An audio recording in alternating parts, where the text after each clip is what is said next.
құрметті құқық қорғаушылар, біздің бүгінгі брифингте айтатын өз басым халықаралық құқықтық бастама тәуелсіз адам құқықтарын қорғайтын ұйым қаңтар 22 оқиғасына қатысты сот отырыстарын түбегейлі бақылады.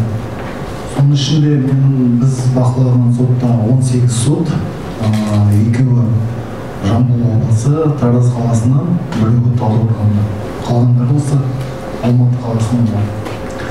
Бұрында бас көтерген, сөйлеген пікірін ашық айтатын азаматтарды қудалап соттайтын сот жүйесі қаңтар оқиғасынан кейін басталған сот процестерінде өте қатты күшейді. Тәуелсіз сот, объективті тергеу деген мүлдем болмады.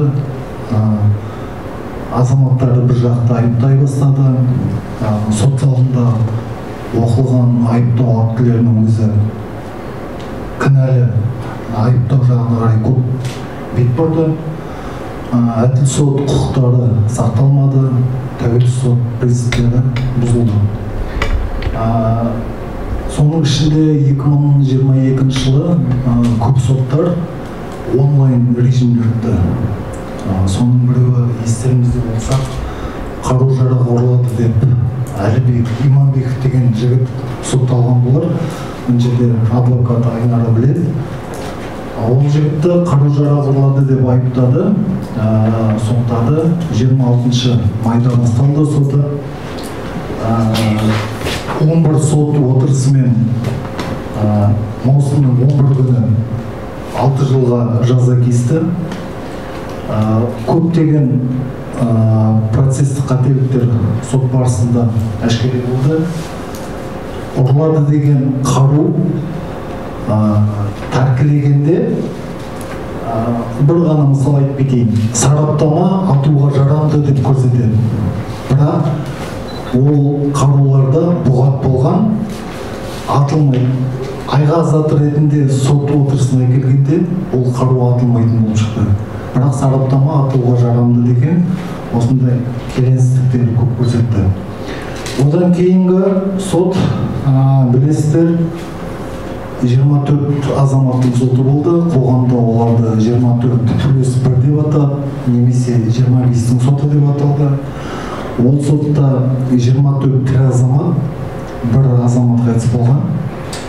24 азаматтың ішінде 7 ғана кінәсін мойындамады, 8-і толық мойындады, қалған 9-і ішінара мойындады. Оларды да айыптау, сот отырысында оқылған айыптау актілері ұсынды. Бәрін алдын ала сөз ойласқан деп оқиды, бірақ ол азамат бір-бірін ешқашан да көрмеген, бір-бірімен байланыспаған, тек сол сот залдарында ғана тергеу кезінде ғана таныған.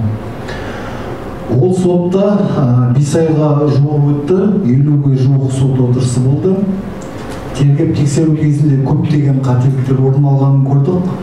Сот залында да қайтыс болған Думан Қанатбектің Түркістаннан ата-анасын алдырып алып, куә ретінде арызы жаздырып алған, қол қойдырып алған. Істі о бастан негізі тоқтап тастау керек. Осындай мәселелер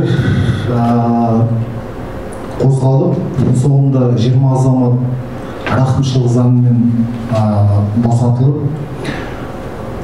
9 айдан 1 жыл 9 айға дейін шартты жазалды. Қайтыс болған Думан Қанатбек деген бала қайтыс болуына байланысты қылмыстық жауапкершіліктен босатылды. Одан кейінгі үлкен резонанс тудырған Алматы қаласында, Алматы полиция департаментінде азаптаудан қайтыс болған Жаслан Анафеев. Білесіздер, жерде әпкесі отыр. Оны азаптау өлтірген 7 полицияны біз жақында операциялық соты болды. Бірінші сатылы сотында 34 процеспен аяқталды. Көптеген ол жерде де тәуелсіз сот принциптері сақталмады. Біздерде қалай осындай резонанс туған соттарды жабық қылып тастайды, немесе онлайн өткізеді. Сол онлайн сотпен бұл кісілерді соттады. Көптеген жәбірленуші жақтың адвокаттарының ұсынған өтініш күйінде қалды, қанағаттандырылмады. 7 азамат азаптау бабы бойынша 7 полиция сотталды. Негізі оны адвокаттар сот процесінде айтты, 99-ға саралау керек деп, адамды қасақана өлтірген деп. Сол жағы ескерілмей, азаптау бабымен сотқа жіберді. Одан кейінгі әуежай ісі Алматы әуежайын басып алмақ болды деп айыпталды. 4 азамат, 1 журналист қыз, Айгерім Тілеужан. Оның соттарында да 28 сот отырысымен аяқталды. Бұл жерде де адвокаттардың ұсынған дәлелдемелер ескерілмей қалды. Тергеу кезінде 41 куә жауапталған, соның 13-і Айгерімге показания берген екен тергеу кезінде. Бірақ сот залында сол азаматтар шақырғанда 13-і де тіпті Айгерімді көрмегенін, Айгерімді қатысушы ретінде танымағанын бәрін айтты. Сол сот отырыстарында берген показанияларын өзгертті. Оларды тергеу кезінде тергеушілердің қорқытқанын, куәгердің құқықтары сақталмағанын, адвокаттармен қамтылмағандарын бәрін айтты. Ол іс 28 отырыспен аяқталды. Операция 19 қыркүйекте басталды. Биыл 5 отырыспен апелляциялық сотта өзінің бірінші сатылы сот үкімін өзгертпестен сол күйінде қалдырды.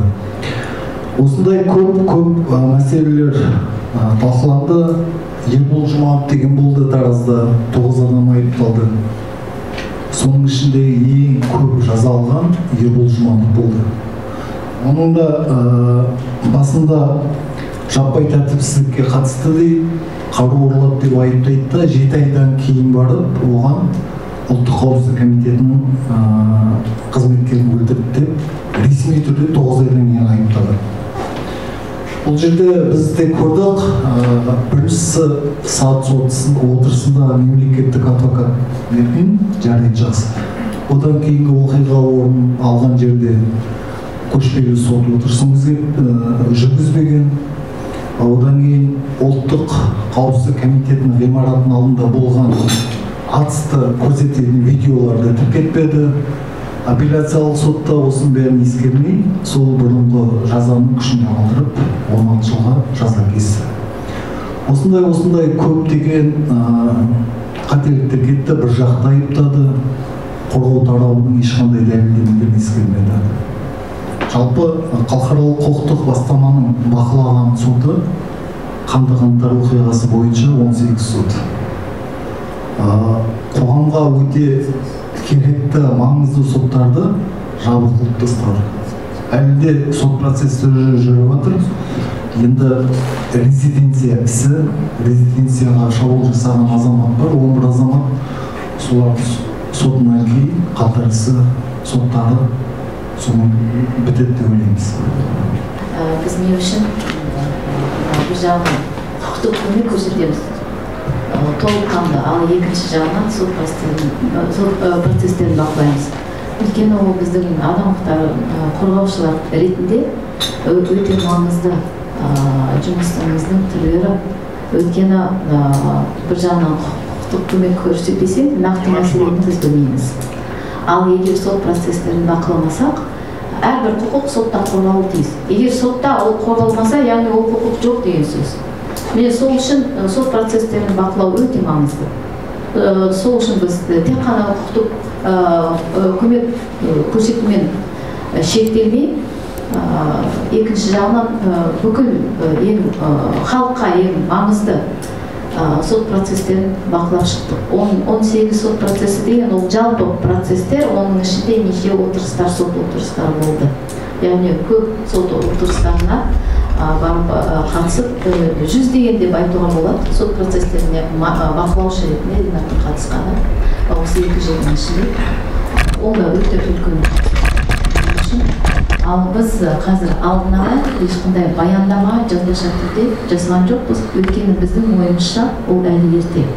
Біз әлі толық мән-жайды білмейміз. Сот процестері бітпей, яғни біз толығымен құқық сақталды ма, бұзылды ма, мониторинг барысында қандай нәтижеге келдік, оны бәрі сот процестері біткеннен кейін, оларға шағымданғаннан кейін, яғни шешуші шешім қабылданғаннан кейін айта аламыз нақты қорытындыларды. Сол үшін біз қазір алдын ала нәтижелерімізді сізге алға тартып отырмыз. Ал енді сөзді Амангелді Шорманбаевқа берсек, бүкіл осы жұмыстың бәрін басқарып, яғни өмір сүру құқығының сарапшысы. Өйткені біз осы құқық бойынша тек қана қаңтарда ғана бастаған жоқ бұл жұмыс істеуімізді. Анау 2018-де бастадық, әлі ешкім ол құқық туралы бұл мәселені көтерген жоқ. Біздің ұйым бірінші болып көтерді, баяндамамызды жасадық, ал қаңтарда біз ол жұмысымызды жалғастырдық. Яғни Амангелді осы өмір сүру құқығы бойынша Қазақстандағы ең мықты сарапшы. Енді сөзді соған берейік.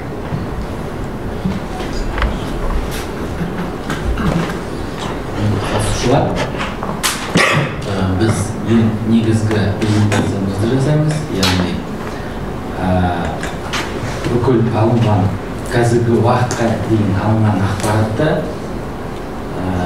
зерттеп, одан алдын ала, орысшатында промежуточный, предварительный, алдын ала қандай тұжырымға келуге болады, қандай құқықтар бұзылғаны, сол жөнінде айтып береміз, фактілерді келтіреміз, сол фактілерді бұзылған стандарттармен салыстырамыз. Сонда бәріңіз не болған өзіңізде көп нәрсеге